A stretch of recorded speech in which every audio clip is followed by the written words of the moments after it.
borders. Faith beyond borders. Sabihin mo sa iyong katabi, may nakakahadlang ba sa paglapit mo sa Diyos? Please be seated, mga kapatid. Borders, it means hangganan. Most common and general translation,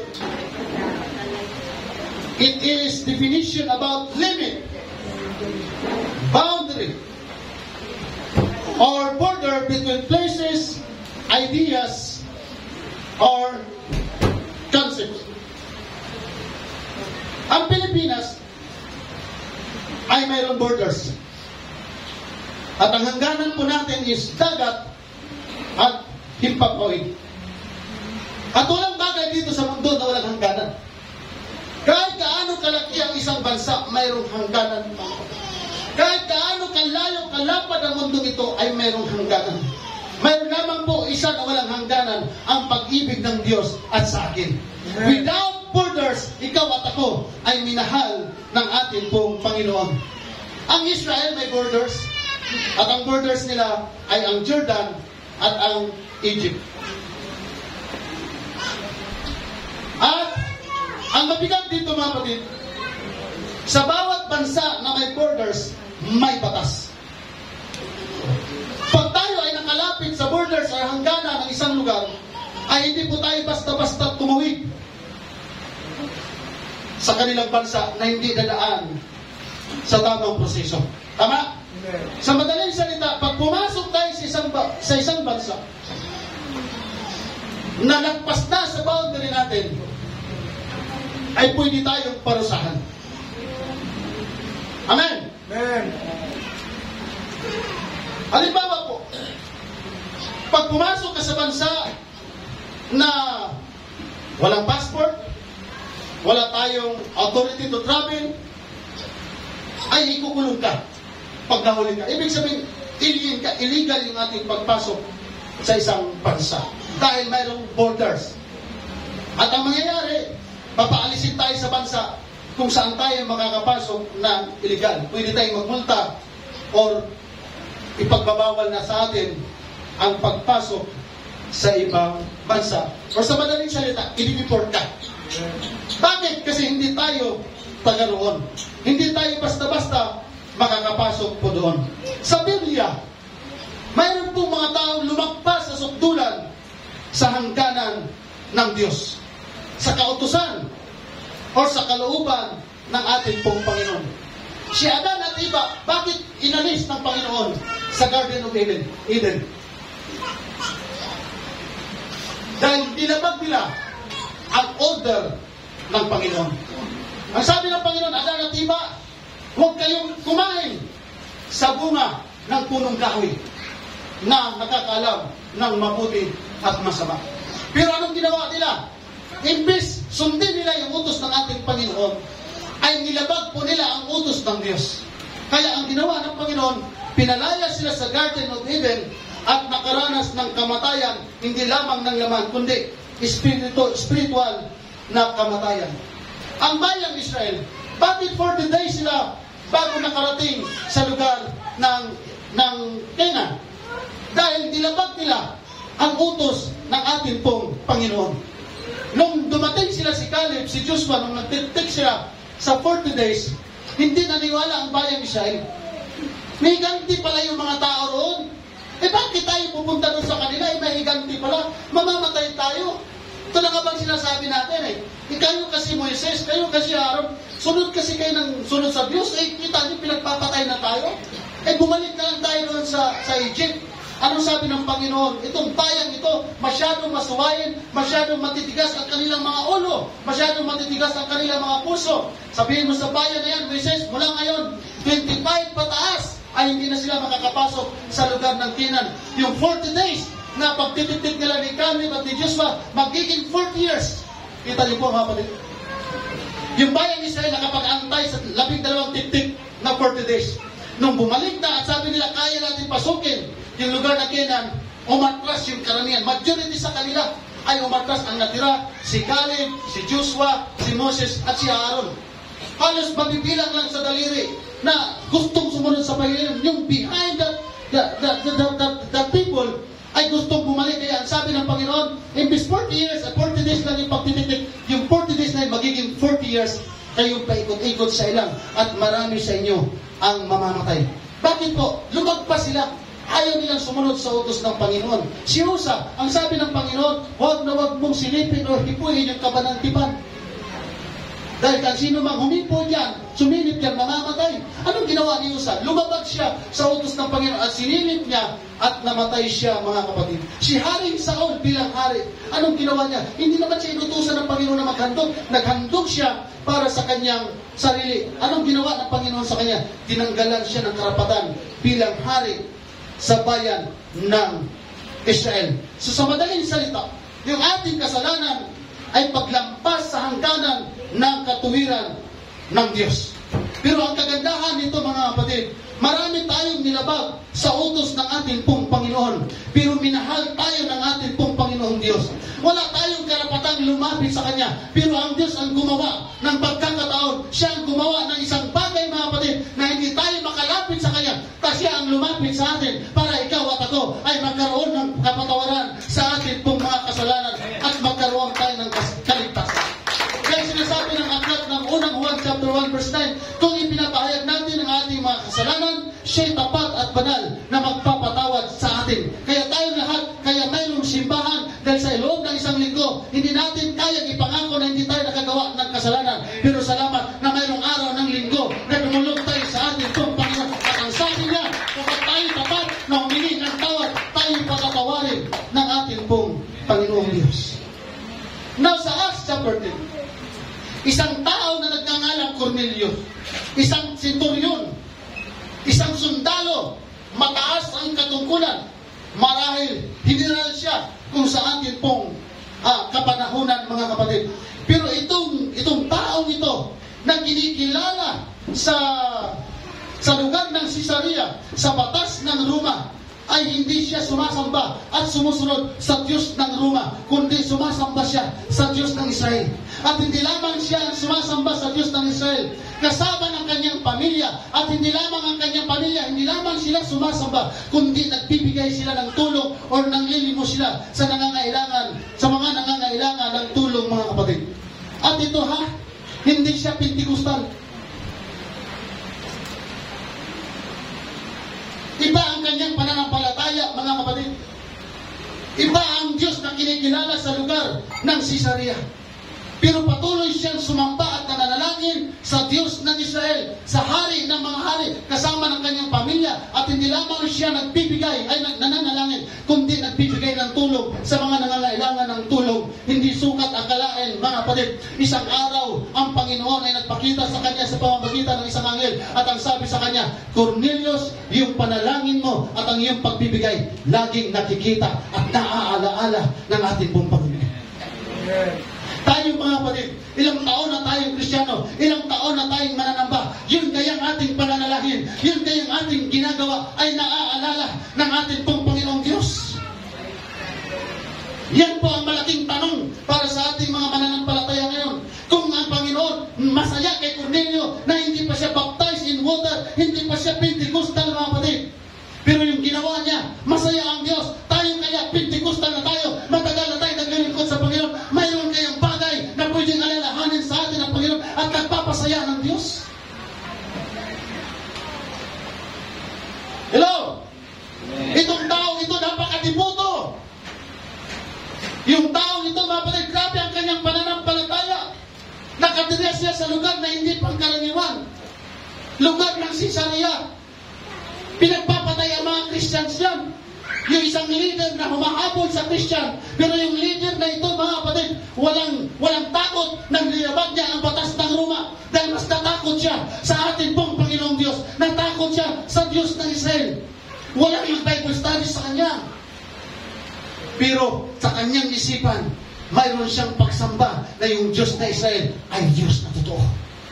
Wala siyang pakialam na mamatay siya. Wala siyang pakialam na patayin ang kanyang pamilya. Wala siyang pakialam kung anong hirap ang kanyang mararanasan. Basta ang alam niya, sasamba siya sa Diyos na kinikilala niya na Diyos ng kanyang buhay at hindi lang siya sumasamba. Nagbibigay siya at tuwang-tuwa sa kanya ang Panginoon. Tayo kaya, mga kapatid, anong matutunan natin sa aral sa buhay ni Cornelius? Kung papansinin natin ang Biblia, mga kapatid, ang Diyos ay tumutugon sa mga panalangin ng mga taong natatakot sa Diyos. Hindi lahat ng sumapasok sa simbahan at sumasamba may takot sa Diyos. Pero isang punto ang tinignan at nakita ng Diyos kay Cornelio. Wala siyang pakialam patay ng tao. Mas takot siyang patayin siya ng Diyos. At yan ang hinahanap at tinitingnan ng Panginoon sa umagang ito sa bawat isa sa atin, mga kapatid. Kung talaga bang tayo takot sa Diyos. At mayroon bang pwedeng maalaala sa atin ang atin pong Panginoon. Kasi po ang tao nito, di ba nakaka-encourage? Hindi siya Kristiyano, pero tinugon ng Diyos. Tayo matagal na Kristiyano. At ako'y naniniwala, marami tayong mga prayer na hindi pa tinutugon at hindi pa pinapakinggan ng Panginoon. Pero itong tao, wow! Yun yung tinatawag, faith beyond. Alam ni Cornelius, dahil ang Caesarea, ang mananampalataya, ang sinasamba ay mga pagan. Pagano tawagin sila? Pag sinasabing pagan, ayaw nila kay Jesus. Pag sinasabing paganismo, walang revival yan. Pag sinabing pagan religion, walang speak in other tongues yan. Pag sinabing pagans, walang water baptism yan. Walang Holy Spirit baptism. Pag malaman nila na tagasunod ka ng ating Panginoon Jesucristo, patay ka. Pero hindi kinakatakutan ni Cornelius gaano karami ang Diyos ng Roma. Yung mga tao dyan, mga magikiro, mahilig sa mga salamangka. Di ba mayroong mga religion ng mga magikiro? Mahilig sa mga anting-anting. Pero walang pakialam si Cornelius kung ano yung anting-anting, kung ano yung pagan religions. Walang pakialam si Cornelius gaano karami ang Diyos ng Caesarea. Basta't ang alam niya sa puso niya at ng kanyang pamilya, mayroon lamang nag-iisang Diyos na makapangyarihan sa lahat. At grabe ang pananampalataya ng tao ito. Hindi lamang siya prayerful, kundi napaka-giver niya, mga kapatid. Faith beyond mission. Ang sabi ni Ruth sa kanyang biyanan, kung saan ka pupunta, doon ako pupunta. Kung sino yung Diyos mo, biyanan ko kung sino yung Diyos mo, yun na yung magiging Diyos ko. Kung saan ka mamamatay, doon na rin ako mamamatay. May Diyos na kinikilala si Ruth. Isa siyang Moabites. At ang Diyos na kanyang sinasamba ay iba sa Diyos ng Israel. Pero ang sabi niya kay Naomi, sinurinder niya ang kanyang nationality, yung kanyang identity, yung kanyang religion, yung kanyang Diyos. Sinurinder niya yung mga kapatid. Sumunod siya sa Diyos ni Naomi. Dahil naniniwala siya, brother Lord, na yung Diyos ni Naomi ay Diyos na makapangyarihan sa lahat. Diyos na mahigit pa sa lugar na kanyang pinanggalingan. Amen? Faith beyond borders. Si Jonah inutusan papunta ng east. Si Jonah pumunta ng west. Tumakas siya sa Panginoon. But the Lord, faith beyond borders. Bakit si Jonah pa rin ang ginamit ng Panginoon? Para ipakita kay Jonah na sino mang taong tumakbo sa Diyos, brother, Diyos hindi makakatakbo. Amen. Sino mang taong gusto magtago sa Diyos, brother, Diyos hindi nakakatago. Tago tayo, andyan si Pastor. Linggo pa naman ngayon. Pwede tayo magtago sa tao, pero hindi tayo pwede magtago sa Diyos. Amen. Ang kabutihan ng Panginoon, yung mga taong kasabay ni Jonah sa barko, kamatayan, paghihirap, disgrasya. Pero pagdating sa Panginoon, kaligtasan. Amen? Kaya kapag tayo lumayo sa Panginoon, umasa ka, patadalan tayo ng kakaibang bagay ng Panginoon para maalaala natin siya na hindi pala tayo pwede magtago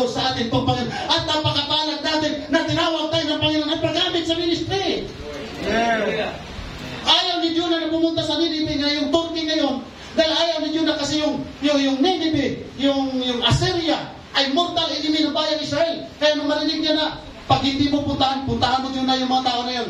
Dahil pag ayaw nila makinig sa'yo, papatayin ko sila lahat. Okay na. Sabi ni, probita si Jonah eh. Okay na. Sige Lord, takas na ako, patayin mo na sila lahat. Oh.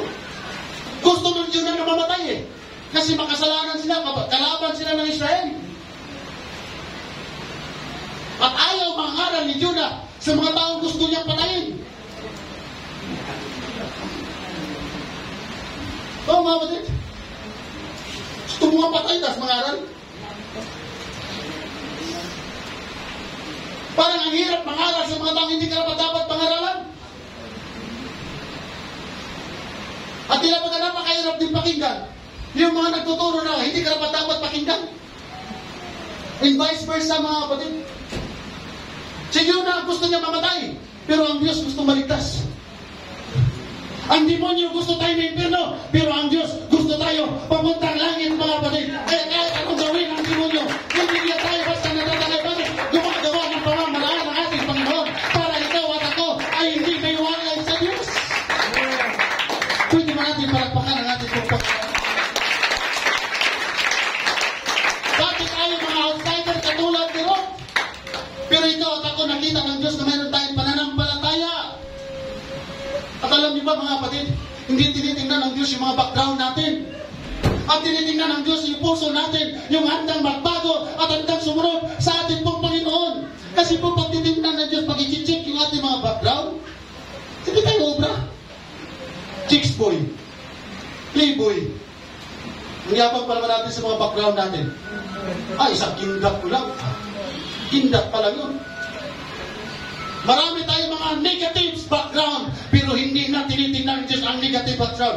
Every time na tayo halakbang papalapit sa presensya ng Diyos para isuko ang ating pong mga buhay, tinitingnan ng Diyos na isang araw maging matibay kang mananampalataya na kahit maraming problema, maglilingkod ka sa ating pong Panginoon. Kaya napakabuti ng ating pong Panginoong Diyos, kapatid. Every time na tayo nakakasala, hindi tayo nare-reject ng Panginoon. Binibigyan niya tayo ng pagkakataon na makalapit sa Kanya. Kung isusulat yung ating mga istorya nung nakaraang panahon, wala kang kwenta eh. Pero tingnan niyo po na naglingkod na tayo sa Panginoon. Diba? Kung sino may diary? Sino may mga diary dito? I-review niyo po inyong diary. Listen to kayo Bisaya, may soul. Itong araw na ito, umiyak ako. Itong araw na ito, puro negative, ano isulat sa diary. Pero nung lumapit tayo sa ating Panginoon, binago ang listahan. Mayroon na tayong aklat ng buhay. Sa araw na ito, nagsuot si Brother Rod ng yelo, parang si Ninoy Aquino. Nag-ooperate na siya ng microphone.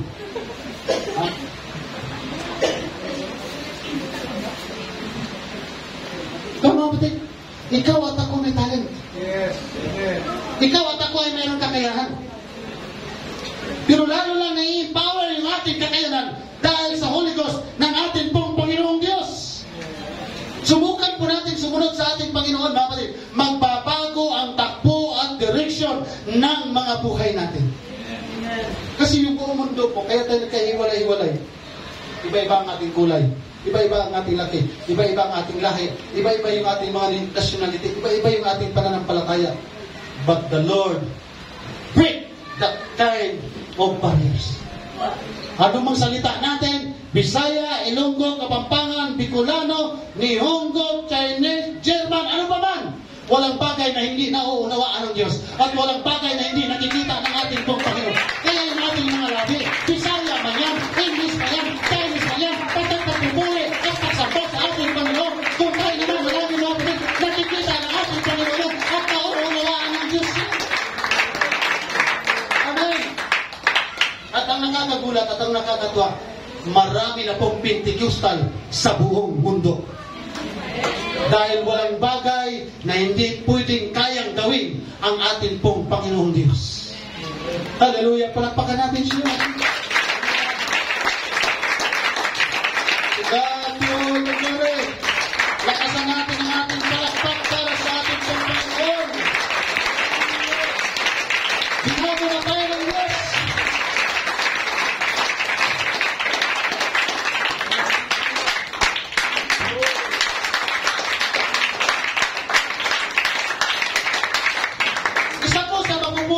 sa buhay ni Cornelius. Makikita natin mga kapatid na hindi sapat ang magiging mabait. Dahil yung pagbibigay, kabaitan yan eh. Yung pagtulong sa kapwa, kabaitan yan. Pero hindi sapat na tayo maging mabait. Kailangan natin ang ating Panginoong Hesus. Pastor, hindi ko na kailangan magsampa kasi mabait ako. Wala akong inagrabyadong tao. Mas mabait pa nga ako sa mga Pentecostal eh. Mas mabait pa nga ako sa nabautismuhan sa tubig sa Espiritu. Mas mabait pa nga ako sa pastor. Mga kapatid, papuntang langit. Hindi sapat ang magiging mabait. Kailangan natin ang ating pong Panginoon Hesus. Tama? Si Cornelio, mabuting tao. Pero kailangan pa rin niya ang salita ng ating pong Panginoong Hesukristo. Kumamay ka ng 3 o 4 na para mawala yung sakit sa likod. Sabi mo sa kanya, mabait ka ba? Mabait ka ba? Wow, nice. Nice naman, mabait. Pero ang tanong, kung mabait ka, kilala mo ba talaga si Jesus bilang tagapagligtas? Amen? Hindi sapat ang mabait. Kailangan makilala natin kung sino ang ating Panginoon Jesus. Huwag tayo makadepende sa religion natin, mga kapatid. Papunta na akong langit, may religion ako. No! Hindi pwede yan. Kailangan natin ng relasyon sa Diyos. Kailangan natin ng relasyon sa ating pong Panginoong Hesukristo. Hindi pwede mabait lang tayo. Tama? Kailangan mahalin din natin ang ating Panginoon. Dahil walang kwenta ang mabait ka, pero wala tayong pagmamahal sa ating Panginoong Hesukristo. Walang kwenta kung mabait ka, kung wala tayong pagsunod sa ating pong Panginoon. Dahil hindi kabaitan ang basihan ng Diyos. Ang kabayang basihan ng Diyos ang pagsunod sa Kanya. Kaya ang mabait, sumusunod sa ating pong Panginoon. Palampakan natin. Kaya nagkaroon ng kaganapan ng kaligtasan si Cornelius. Nung pumunta si Pedro, nung inutusan ng Panginoon si Apostol Peter para pangaralan si Cornelius.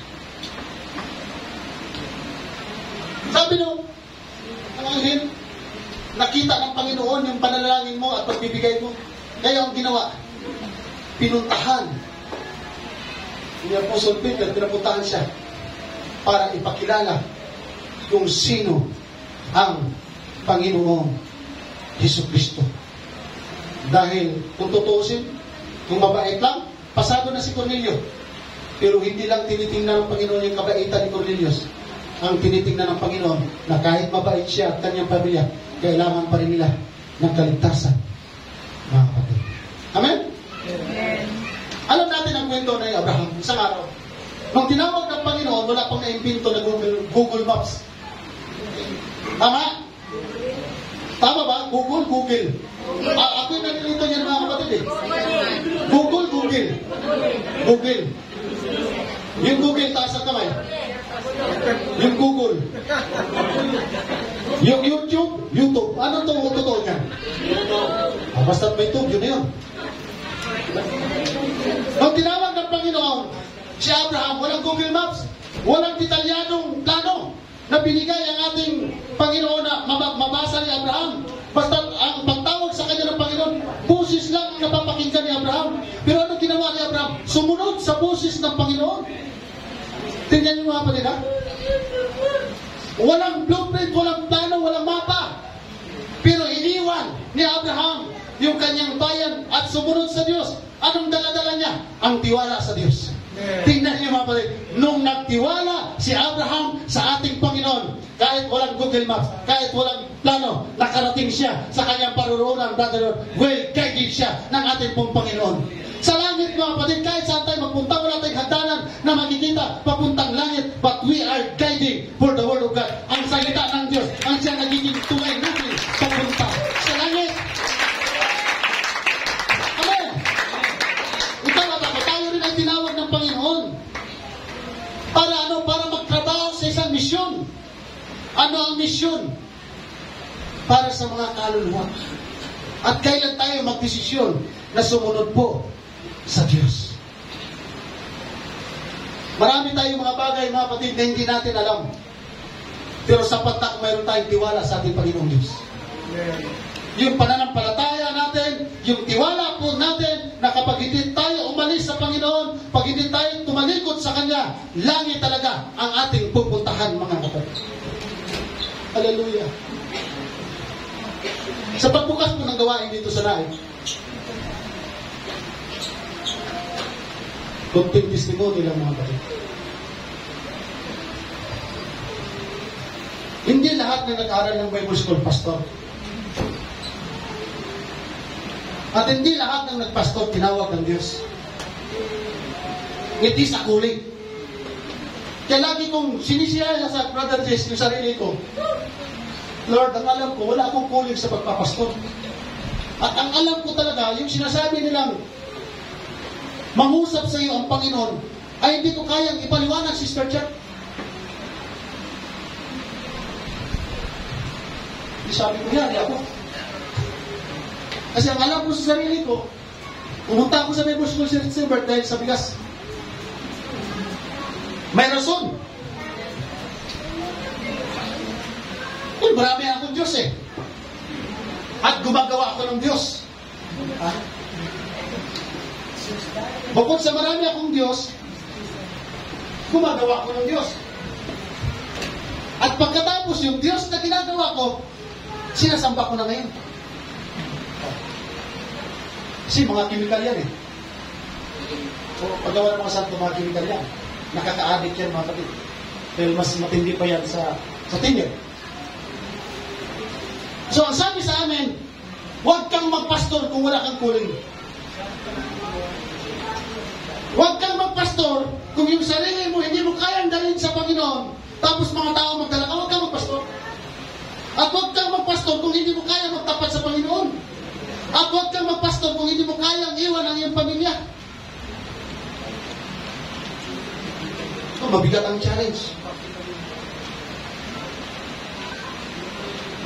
Kaya marami nagpapastor na tumalikod sa Panginoon kasi walang calling. Iba pala yung calling. So nag-pray ako sa Panginoon, Lord, hindi lahat ng graduate ng Bible School magpastor. At wala sa itsura ko ang maging pastor. Eh, kayo naman ka magsabi, mga kapatid.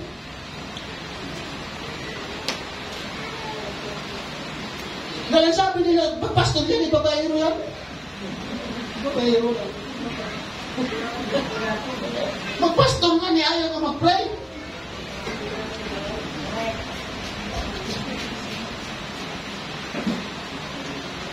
At, eto mabigat. Brother Junari, dahil nagpaalam na kami na magbukas dito ng Bible Study, Brother Jess. Marami na magagaling na pastor nagbukas ng gawain niyo. Yung iba mga evangelist pa. Baka pang 30 na kayo, Pastor Jen. Yung lahat sila sumurinder. Sabi ko, yari. Kung pang 30 sila, pang 31 kami ni Pastora. Di nag-isip-isip rin ako, Brother Jumidis. Kung hindi nga nakapagbukas yung magagaling, yung mga evangelist nga, wala na establish ng gawain. Ayun pa kayang nireject dahil walang itsura, hindi pastor. Reject eh.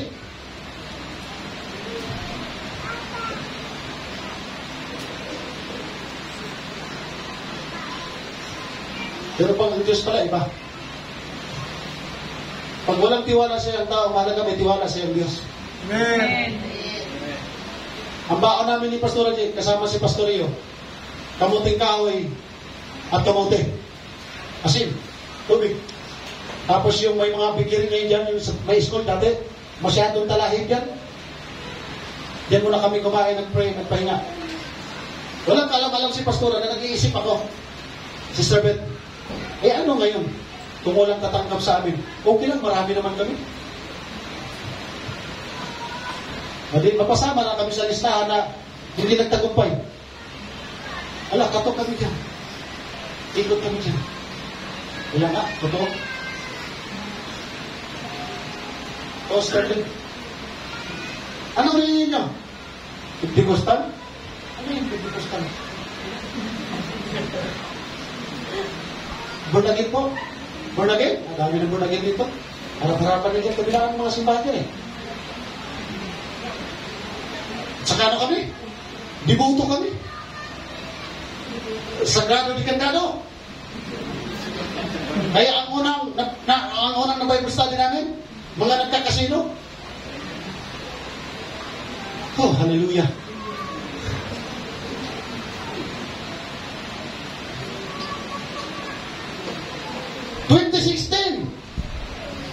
Kailan tayo na-install?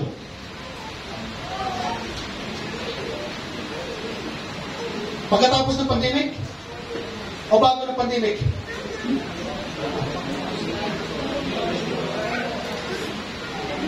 Ang tagal! Yung iba, 1 taon pa lang, 2 taon pa lang sa pioneering, na-install na.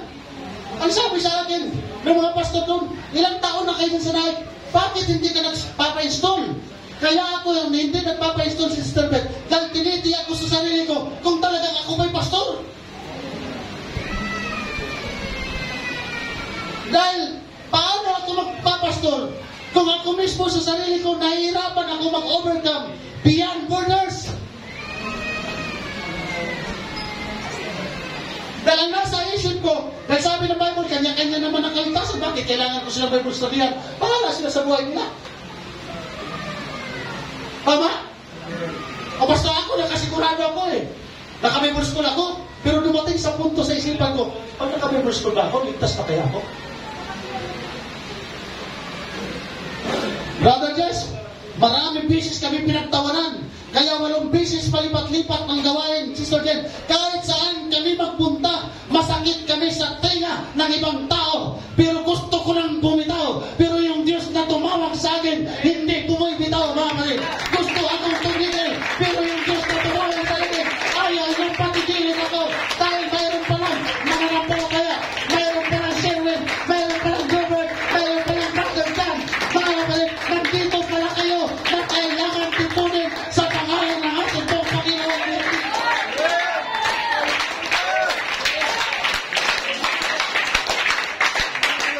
Hallelujah! Kung hindi ko na-break yung borders yun, mga kapatid, wala tayong pwedeng ipagmataas na mayroong UPC na ay dito sa HBO. Marami mang magagaling at evangelist na hindi karapat-dapat sa lugar nito. Yung taong hindi karapat-dapat sa paningin ng tao, tinawag at ginamit ng ating pong Panginoon para makilala yung ating pong Panginoon Jesucristo. Ang ayaw niya lang na hindi tao ang tumawag sa atin. Diyos ang tumawag sa ating mga kapatid. Hindi po si Pastor ang tumawag sa inyo. Ang ating Panginoon ang tumawag po sa inyo, mga kapatid. Praise the Lord. Masakit na makarinig ka na reject ka ng tao, pero napakasarap pakinggan na kahit reject ka sa tao, hindi ka reject sa ating pong Panginoon.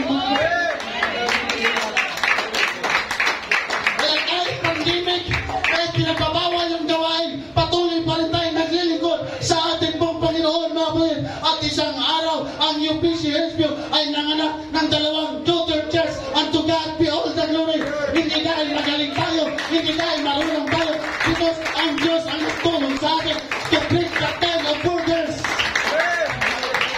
Kailangan meron pong ma-break sa mga bagay na nakakatulong sa atin para magamit po tayo ng ating pong Panginoon, mga kapatid.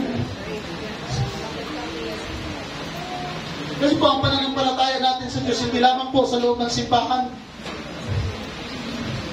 Tinawag tayo ng Panginoon para tumawid sa isang comfort zone.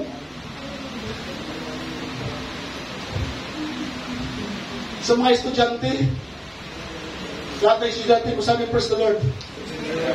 Maging asin at ilaw po kayo sa Yesu. Sa ating mga nanay, sa ating mga tatay, sa ating pong mga trabaho, mga kapatid. Ano bang bagay na nakakahadlang sa atin para may ibahagi ang salita ng Diyos, kailangan ma-break yan. Yung mga bagay na nagiging hadlang para nahirapan tayo maglingkod sa Panginoon, kailangan ma-break yan sa umagang ito, mga kapatid.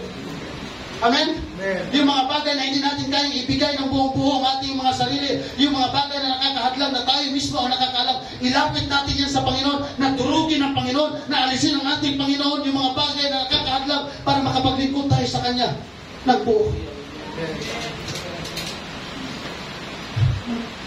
Mayroon po isang bahay nasa tabi ng ilog. naanod yung bahay. Kasama ng bata, dahil bata lang yung naiwan sa bahay. Nung naanod yung bahay, ang tanging kapitan ng bata ay isang styrofoam na masakyan. Amos! Yung bata, hindi bumitaw doon sa styrofoam. Kahit gaano nakalakas yung baha, hindi siya bumitaw sa styrofoam. Habang yung bata inaanod ng baha, yung mga rescue ng mga kapatid ay nakasunod din doon sa bata. Yung bata, hindi niya alam kung saan siya dadalhin ng agos. Pero hindi siya bumitaw. Grabe yung panganib na kakaharapin ng bata. Pero nang dahil sa kanyang pagkakapit sa styrofoam, nagkaroon siya ng pag-asa. Dahil nananalig siya na kahit saan siya dadalhin ng baha, as long na nanatili siya nakakapit sa styrofoam, maliligtas siya. Brother Jason, ganun din ang buhay natin mga tao. Binabaha tayo ng mga problema, pero huwag tayong bumitaw sa ating pananampalataya, sa ating pong paglilingkod, sa ating pong Panginoong Jesucristo.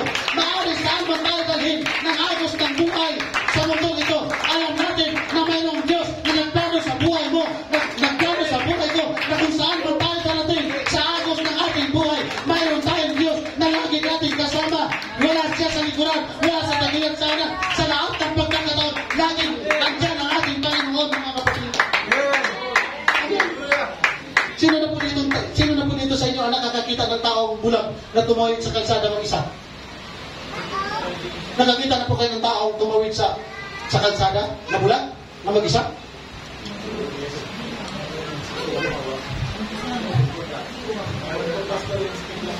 Yung stick? Oo. Di ba kapansin ganyan mga kapatid?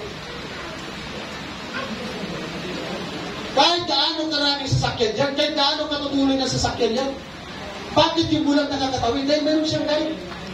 Di ba? Amen. At bihira ka makakita ng bulag na walang guide. Laging may stick yan. Bago siya hakbang, nauuna yung stick. Para ano? Para po siya ay makatawid. Kasi hindi niya nakikita yung sasakyan. Tama? Hindi niya nakikita ang sasakyan. Pero naniniwala siya na makakatawid siya sa kalsada. Nakuha niyo yung jeep mga kapatid? Hindi niya nakikita yung sasakyan. Pero naniniwala siya na makakatawid siya ligtas sa kalsada. Ganyan din ang ating pananampalataya. Hindi natin nakikita kung ano yung mga hinaharap natin. Pero nagtitiwala tayo sa Diyos. Kung ang taong ito'y nagtitiwala sa kanyang stick para makatawid, tayo nagtitiwala sa Diyos mga kapatid, na kahit saan man tayo makakarating, kasama natin ang ating pong Panginoong Diyos.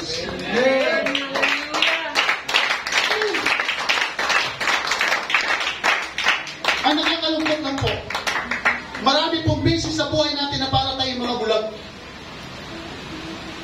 Maigi pa ngayong mga bulag nakakakita ng kabutihan ng Diyos. Pero tayo mga nakakakita, minsan bulag tayo sa kabutihan ng Diyos. Mga kapatid, pagdating ng mga gawain, makakakita po kayo ng mga pipi, makakakita kayo ng mga bingi, makakakita kayo ng mga bulag. Pero grabe sila kumampuri sa ating Panginoon. Wala silang nakikita, wala silang naririnig, hindi sila nakakapagsalita, pero mayroon silang pananampalataya na yung Diyos na nakakakita ay Diyos din para sa mga bulag. Amen. Kasi po, hindi pwedeng ang Kristiyano walang pagsubok. Marami tayong mga pagsubok, pero makakatawid tayo dahil sasamahan tayo ng ating Panginoong Jesucristo.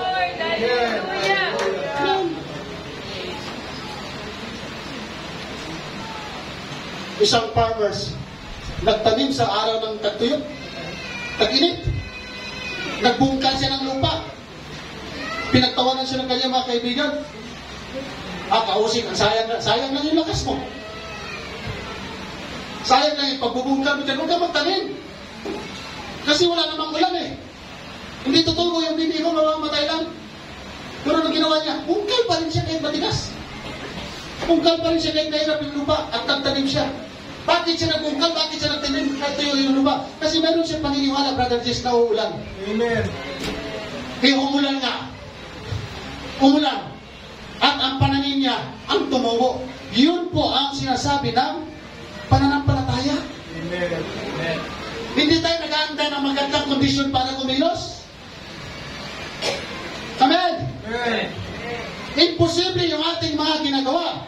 Pero dahil mayroon tayong pananalig sa Diyos, yung bang 2,000 square meter natin na lupa? Imposible? Posible. Posible. Posible yun pag mayroon tayong pananampalataya. Amen. Pero kung nagdadao tayo, imposible. Kasi ang nasa puso ko, mga kapatid, ang pananalig ko, hindi man yan ibigay ng Diyos. Ang mahalaga, malaking langit ang ating pupuntahan. Kaya pagsamba ng tao, hindi nakadipindi sa magandang simbahan. Ang pagsamba ng tao, hindi nakadipindi kung gaano kalaki ang simbahan. Ang pagsamba ng tao, nakadipindi kung paano natin kilala ang Diyos.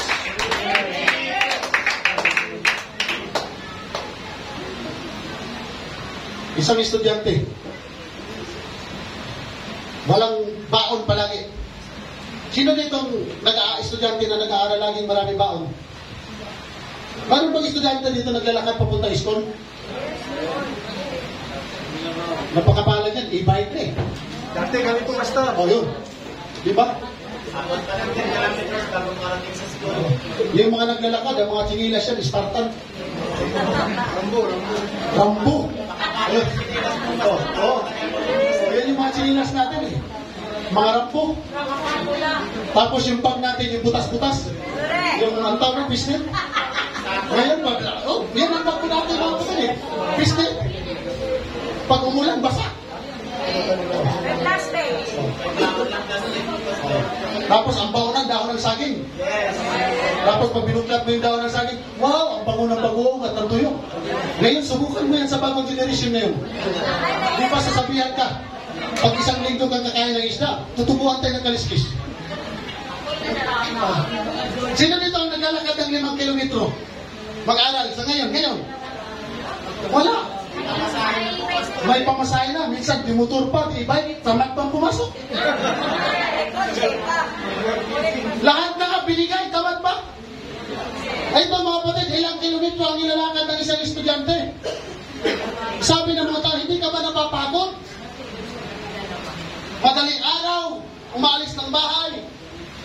Tapos gabing-gabi na, makauwi ng bahay. Hindi ka ba nahihirapan? Ba, mayroon bang estudyante hindi? Nahihirapan siya eh. Pero naniniwala yung estudyante na isang araw, titigil din siya sa paglalakad ng malayo. Pinatigil siya sa pag-aaral dahil yung kanyang pamilya mahirap lang. Pero dahil porsigido siya, kahit mahirap, kahit walang baon, naglalakad siya. Mayroong isang teacher na nakakita sa kanya. At ang teacher na yun, naging sponsor niya. Yung mga tao na hamak sa kanya, yung mga tao nang liit sa kanya, ang tawag sa kanya, Sir. Yung taong pinagtawanan, yung taong minaliit, hallelujah, nung nakatapos ng pag-aaral, itinaas ng ating pong Panginoon. Bakit siya nagtitis? Dahil Kristiyano siya, brothers. Nagtitiwala siya na ang Kristiyano hindi lamang sa kasaganaan. Dapat din tayo Kristiyano sa kahirapan. Pinagtawanan siya, born again, Pentecostal, mahirap siya mga kapatid. Pero ang nasa isip niya, sa lahat ng bagay at hirap niya, kasama yung Diyos na kanyang pinaglilingkuran. At itinaas siya ng ating pong Panginoon.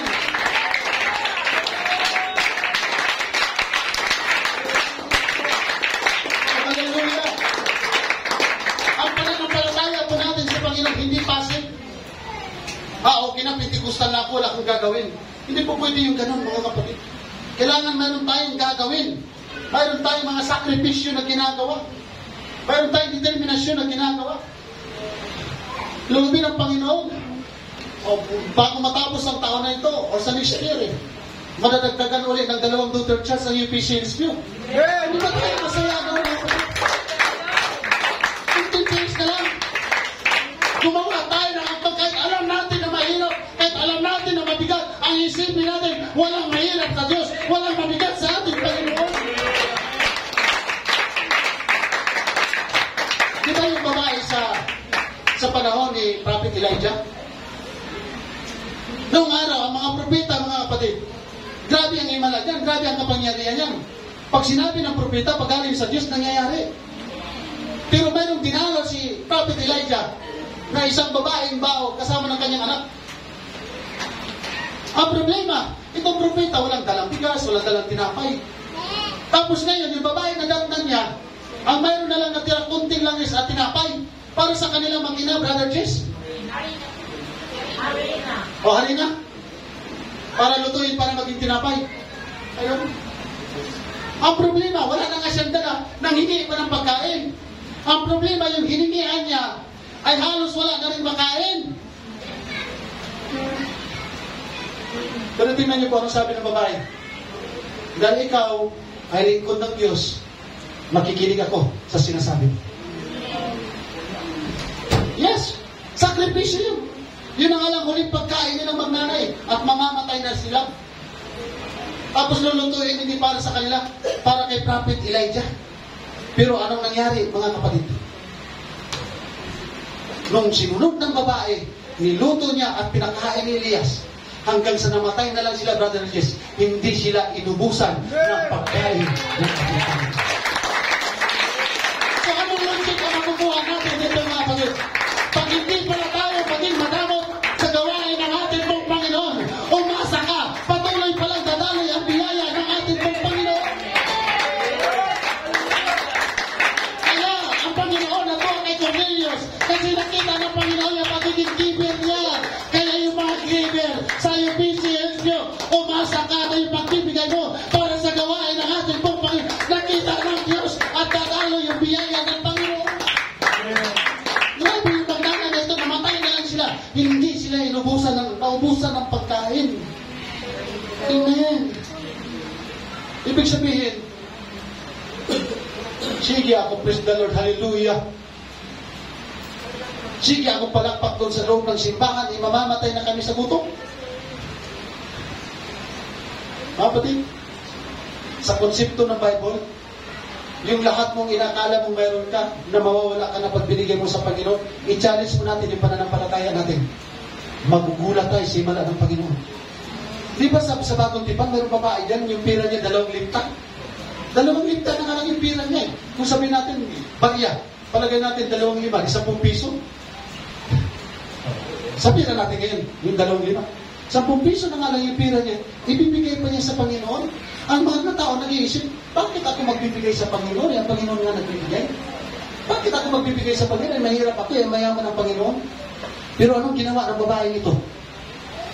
Yung pagbigay niya sa natitirang 2 niya, natitira siya, binigay niya. Nakita ko ng Diyos. At sabi ng Panginoon, tingnan niyo yung babae ito. Kahit wala na siya, pero binigay pa rin niya ang lahat para sa Diyos. At yun ang kinalulugdan ng ating pong Panginoon na tila baga, wala na tayo, pero binibigay pa natin ang buong lakas ng ating pagsamba sa Diyos. Magugulat ka isang araw, mga kapatid, babalik ta rin ng Diyos ang kwento ng buhay mo at kasaysayan ng mga buhay mo. Lahat ng mga tatay, masabi, praise the Lord. Praise the Lord! Mga nanay, Praise the Lord! mga youth, Praise the Lord! tumawid tayo sa border ng hiya. Baka hindi tayo makapag-share ng salita ng Panginoon dahil nahihiya tayo. 50 years na tayo, 70 years na tayo, nahihiya tayo.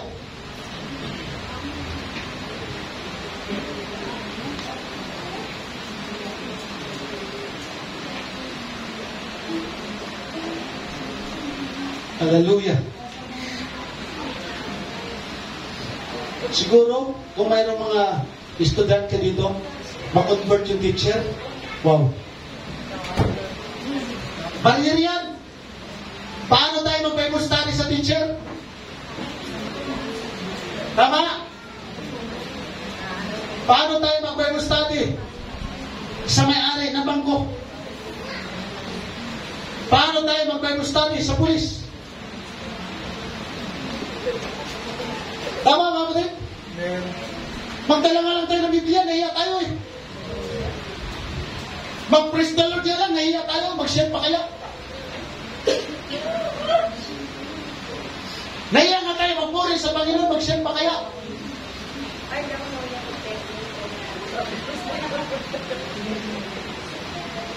Pastor, nakapagturo ka na ba ng polis? Yes. Ng doktor? Yes.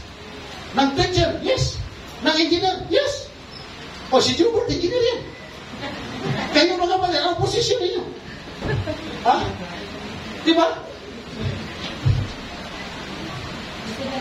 Ang nasa harap po ninyo mga kapatid, wala po ako pwede may pagmalaki. Pag itatrack niyo po ninyo yung background ko, nakakahiya. Pag binasa niyo po yung track record ko sa mga nakaraang panahon, pagtatawanan niyo ako, pagtitirihan niyo ako, pero salamat sa atin pong Panginoong Diyos.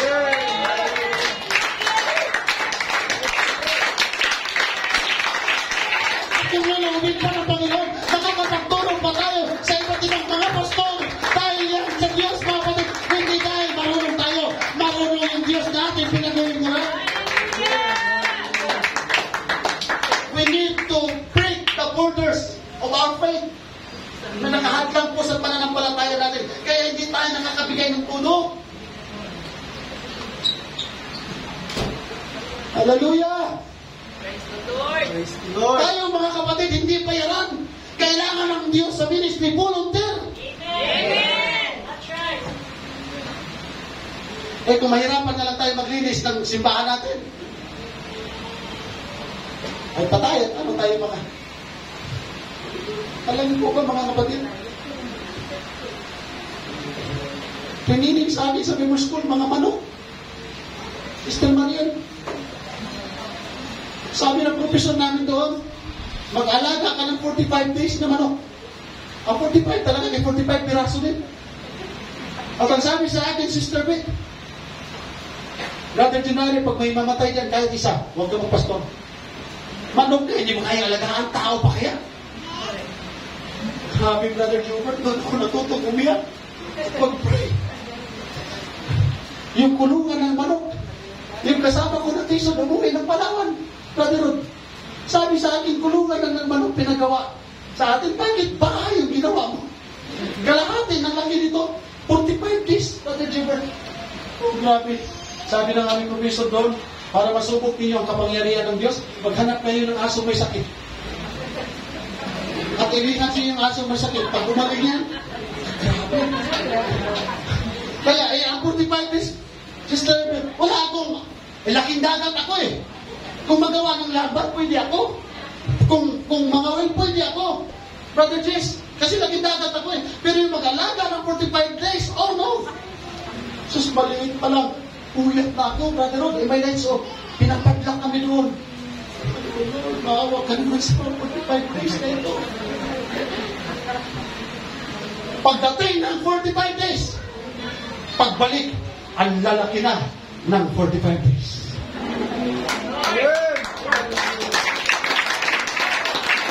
Walang namatay, Brother John. Kundi maraming nakakain. Praise God.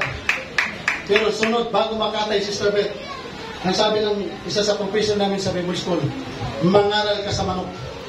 Pag hindi na-revive ang manok, kamat pastor. Grabe naman. Manok ma-revive? Eh kung maghuli ko sa manok, di grabe takbo ko sa loob-loob ko lang, Sister Beth. Bakit sa manok ako pinapangaral? Dahil hindi ako marunong mangaral eh.